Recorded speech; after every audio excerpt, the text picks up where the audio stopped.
श्री परमात्मने नमः। श्री रामचरितमानस बालकांड आगे। जिन्हें वायु का रोग, शनिपात, उन्माद आदि हो गया हो, जो भूत के वश हो गए हैं और जो नशे में चूर हैं, ऐसे लोग विचार कर वचन नहीं बोलते। जिन्होंने महामोह रूपी मदिरा पी रखी है, उनके कहने पर कान न देना चाहिए। अपने हृदय में ऐसा विचार कर संदेह छोड़ दो और श्री रामचंद्र जी के चरणों को भजो। हे पार्वती, ब्रह्म रूपी अंधकार के नाश करने के लिए सूर्य की किरणों के समान मेरे वचनों को सुनो। सगुण और निर्गुण में कुछ भी भेद नहीं है। मुनि, पुराण, पंडित और वेद सभी ऐसा कहते हैं। जो निर्गुण, अरूप, निराकार, अलख, अव्यक्त और अजन्मा है, वही भक्तों के प्रेमवश सगुण हो जाता है। जो निर्गुण है वही सगुण कैसे है? जैसे जल और ओले में भेद नहीं, दोनों जल ही हैं, ऐसे ही निर्गुण और सगुण एक ही हैं। जिसका नाम ब्रह्म रूपी अंधकार के मिटाने के लिए सूर्य है, उसके लिए मोह का प्रसंग भी कैसे कहा जा सकता है? श्री रामचंद्र जी सच्चिदानंद स्वरूप सूर्य हैं। वहाँ मोह रूपी रात्रि का लवलेश भी नहीं है। वे स्वभाव से ही प्रकाश रूप और क्षण ऐश्वर्य युक्त भगवान है। वहाँ तो विज्ञान रूपी प्रातः काल भी नहीं होता। अज्ञान रूपी रात्रि हो तब तो विज्ञान रूपी प्रातः काल हो। भगवान तो नित्य ज्ञान स्वरूप ही हैं। हर्ष, शोक, ज्ञान, अज्ञान, अहंता और अभिमान, ये सब जीव के धर्म हैं। श्री रामचंद्र जी तो व्यापक ब्रह्म, परमानंद स्वरूप, परात्पर प्रभु और पुराण पुरुष हैं। इस बात को सारा जगत जानता है। जो पुराण पुरुष प्रसिद्ध है, प्रकाश के भंडार हैं, सब रूपों में प्रकट हैं, जीव, माया और जगत सब के स्वामी हैं। वे ही रघुकुल मणि श्री रामचंद्र जी मेरे स्वामी हैं। ऐसा कहकर शिव जी ने उनको मस्तक नवाया। अज्ञानी मनुष्य अपने भ्रम को तो समझते नहीं और वे मूर्ख प्रभु श्री रामचंद्र जी पर उसका आरोप करते हैं। जैसे आकाश में बादलों का पर्दा देखकर कुविचारी अज्ञानी लोग कहते हैं कि बादलों ने सूर्य को ढक लिया। जो मनुष्य आँख में उंगली लगाकर देखता है, उसके लिए तो दो चंद्रमा प्रकट प्रत्यक्ष है। हे पार्वती, श्री रामचंद्र जी के विषय में इस प्रकार मोह की कल्पना करना वैसा ही है जैसा आकाश में अंधकार, धुएं और धूल का सोहना दिखाना। आकाश जैसे निर्मल और निर्लेप है, उसको कोई मलिन या स्पर्श नहीं कर सकता। इसी प्रकार भगवान श्री रामचंद्र जी नित्य निर्मल और निर्लेप हैं। विषय, इंद्रियां और इंद्रियों के देवता और जीवात्मा, ये सब एक की सहायता से एक चेतन होते हैं। अर्थात विषयों का प्रकाश इंद्रियों से, इंद्रियों का इंद्रियों के देवताओं से और इंद्रिय देवताओं का चेतन जीवात्मा से प्रकाश होता है। इन सब का जो परम प्रकाशक है, अर्थात जिससे इन सब का प्रकाश होता है, वही अनादि ब्रह्म अयोध्या नरेश श्री रामचंद्र जी हैं। यह जगत प्रकाश है और श्री रामचंद्र जी उसके प्रकाशक हैं।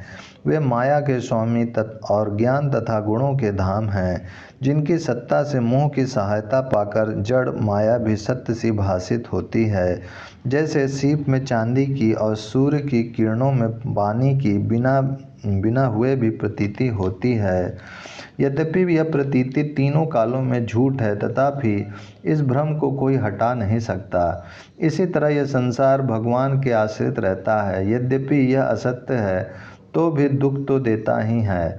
जिस तरह स्वप्न में कोई सिर काट ले तो बिना जागे वह दुख दूर नहीं होता। हे पार्वती, जिनकी कृपा से इस प्रकार का भ्रम मिट जाता है, वही कृपालु श्री रघुनाथ जी हैं, जिनका आदि और अंत किसी ने नहीं जाना। वेदों ने अपनी बुद्धि से अनुमान करके इस प्रकार नीचे लिखकर अनुसार गाया है। वह ब्रह्म बिना ही पैर के चलता है, बिना ही कान के सुनता है, बिना ही हाथ के नाना प्रकार के काम करता है, बिना मुँह जिह्वा के ही सारे छहों रसों का आनंद लेता है और बिना ही वाणी के बहुत योग्य वक्ता है। वह बिना ही शरीर त्वचा के स्पर्श करता है, बिना ही आँखों के देखता है और बिना ही नाक के सब गंधों को ग्रहण करता है, सूंघता है। उस ब्रह्म की करनी सभी प्रकार से ऐसी अलौकिक है कि जिसकी महिमा कही नहीं जा सकती। जिसका वेद और पंडित इस प्रकार वर्णन करते हैं और मुनि जिसका ध्यान धरते हैं, वही दशरथ नंदन भक्तों के हितकारी अयोध्या के स्वामी भगवान श्री रामचंद्र जी हैं। हे पार्वती, जिनके नाम के बल से काशी में मरते हुए प्राणी को देखकर मैं उसे राम मंत्र देकर शोक रहित कर देता हूँ, मुक्त कर देता हूँ, वही मेरे प्रभु रघुश्रेष्ठ श्री रामचंद्र जी जड़ चेतन के स्वामी और सबके हृदय के भीतर की जानने वाले हैं। विवश होकर बिना इच्छा के भी जिनका नाम लेने से मनुष्यों के अनेक जन्मों में किए हुए पाप जल जाते हैं, फिर जो मनुष्य आदर पूर्वक उनका स्मरण करते हैं वे तो संसार रूपी दुस्तर समुद्र को गाय के खुर से बने हुए गड्ढे के समान अर्थात बिना किसी परिश्रम के पार कर जाते हैं। हे पार्वती, वही परमात्मा श्री रामचंद्र जी हैं, उनमें भ्रम देखने में आता है। तुम्हारा ऐसा कहना अत्यंत ही अनुचित है। इस प्रकार का संदेह मन में लाते ही मनुष्य के ज्ञान, वैराग आदि सारे सद्गुण नष्ट हो जाते हैं। शिव जी के भ्रमनाशक वचनों को सुनकर पार्वती जी के सब कुतर्कों की रचना मिट गई। श्री रघुनाथ जी के चरणों में उनका प्रेम और विश्वास हो गया और कठिन असंभावना, जिसका होना संभव नहीं, ऐसी मिथ्या कल्पना जाती रही। बार बार स्वामी शिव जी के चरण कमलों को पकड़कर और अपने कमलों के समान हाथों को जोड़कर पार्वती जी मानो प्रेम रस में सान कर सुंदर वचन बोली। आपकी चंद्रमा की किरणों के समान शीतल वाणी सुनकर मेरा ज्ञान रूपी शरद ऋतु कवर की धूप का भारी ताप मिट गया। हे कृपालु, आपने मेरा सब संदेह हर लिया। अब श्री रामचंद्र जी का यथार्थ स्वरूप मेरी समझ में आ गया। हे नाथ, आपकी कृपा से अब मेरा विषाद जाता रहा और आपके चरणों के अनुग्रह से मैं सुखी हो गया।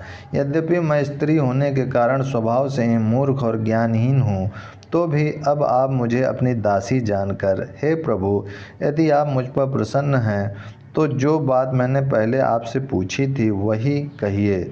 यह सत्य है कि श्री रामचंद्र जी ब्रह्म हैं, चिन्मय ज्ञान स्वरूप हैं, अविनाशी हैं, सबसे रहित और सबके हृदय रूपी नगरी में निवास करने वाले हैं। फिर हे नाथ, उन्होंने मनुष्य का शरीर किस कारण से धारण किया? हे धर्म की ध्वजा धारण करने वाले प्रभु, यह मुझे समझाकर कहिए। पार्वती के अत्यंत नम्र वचन सुनकर और श्री रामचंद्र जी की कथा में उनका विशुद्ध प्रेम देखकर तब कामदेव के शत्रु स्वाभाविक ही सुजान कृपा निधान शिव जी ने मन में बहुत ही हर्षित हुए और बहुत प्रकार से पार्वती की बड़ाई करके फिर बोले। पहला विश्राम मास पारायण, चौथा विश्राम। ओम शांति शांति शांति।